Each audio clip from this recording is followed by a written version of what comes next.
বন্ধুরা নমস্কার। বিষয় দুর্জন ক্ষমতাবান হলে।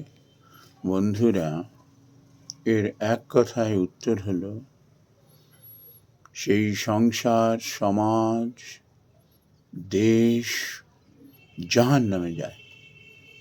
তার কারণ হলো দুর্জনের ধর্মাধর্ম বোধ থাকে না। লোভ, মদ, কামনা, বাসনা, মোহ, মায়া এসবের জালে সে জর্জরিত হয়ে থাকে। বন্ধুরা, মহাভারত থেকে কিন্তু এই শিক্ষাটি আমরা চরমভাবে পাই। সেখানে এরকম বলা হচ্ছে, আপনারা যদি মহাভারতের উদ্যোগ পর্বে যান, এরকম বলা হচ্ছে যে দুর্যোধনাহ মন্যুময়া মহাদ্রুমঃ স্কন্ধঃ কর্ণঃ শকুনি তস্য শাখः দুঃশাসনः পুষ্পফলে সমৃদ্ধে মূলং রাজা ধৃতরাষ্ট্র মনীষী।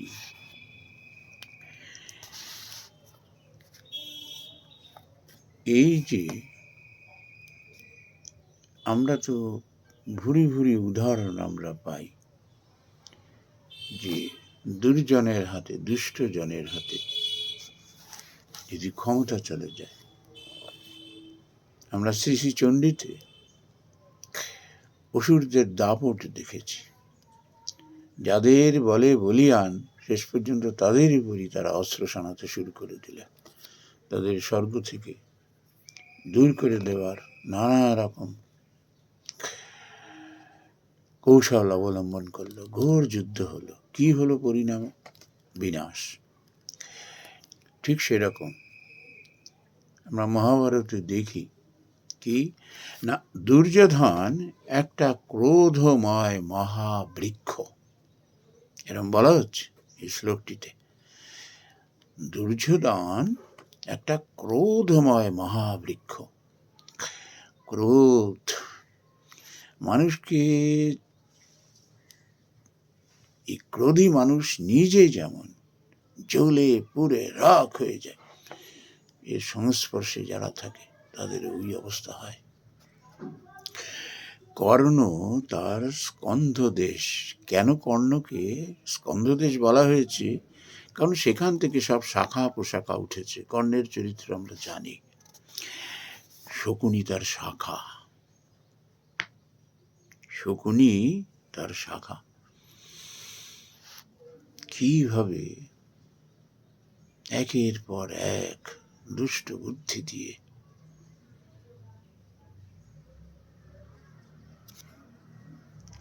কৌরব পক্ষের নরক যাত্রা কেমন দ্রুত গতিতে সম্পন্ন করে দিয়েছিল আমরা জানি।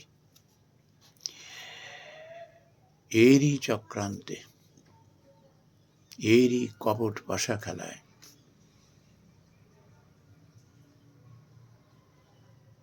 পাণ্ডবকে সব কিছু হারাতে হয়েছিল। পাণ্ডব পক্ষকে, দ্রৌপদীকে রাজসভায় চরম লাঞ্ছনা করা হয়েছিল। দুঃশাসন তার প্রকাশিত ফুল ও ফল।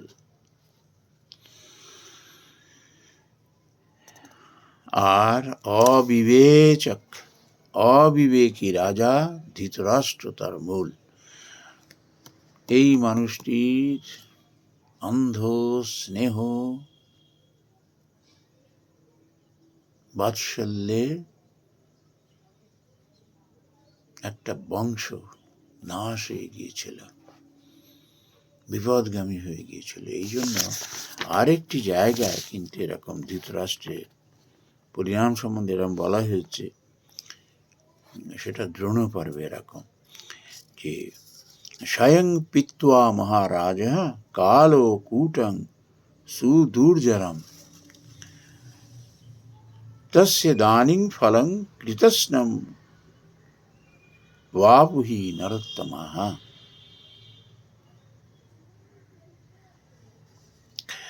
বলছে নরশ্রেষ্ঠ মহারাজ, ধৃতরাষ্ট্রকে বলা হচ্ছে, আপনি নিজে অতি দুর্জর ও কালকূট বিষ পান করে এখন তার সমগ্র ফল আপনি ভোগ করছেন। ক্ষমতা। যদি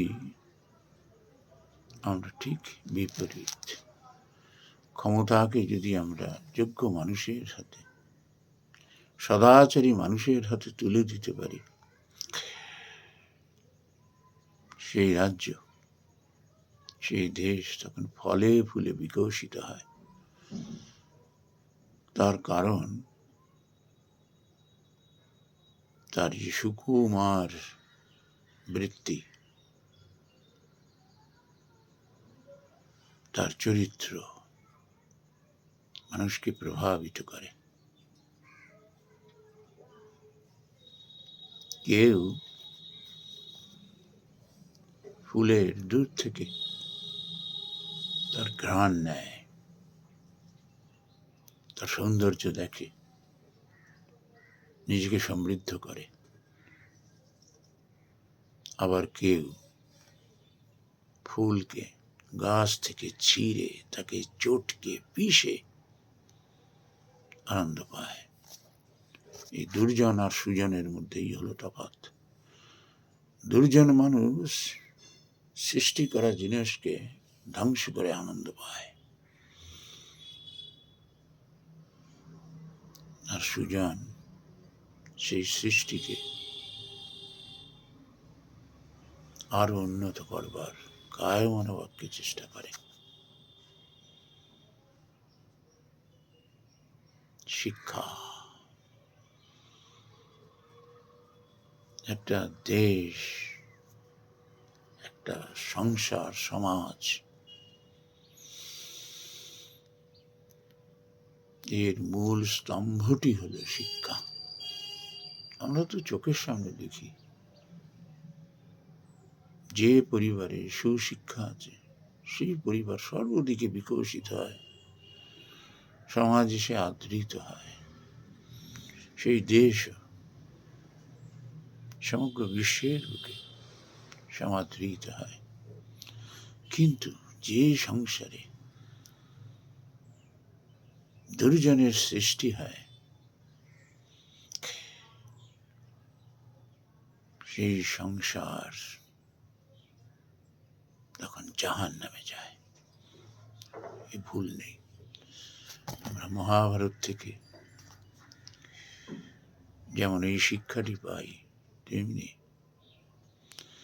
আমাদের সামাজিক জীবনে আমরা চারিদিকে চাইলে পরে এক একটা দৃষ্টান্ত আমাদের চোখের সামনে ফুটে ওঠে। নমস্কার বন্ধুরা।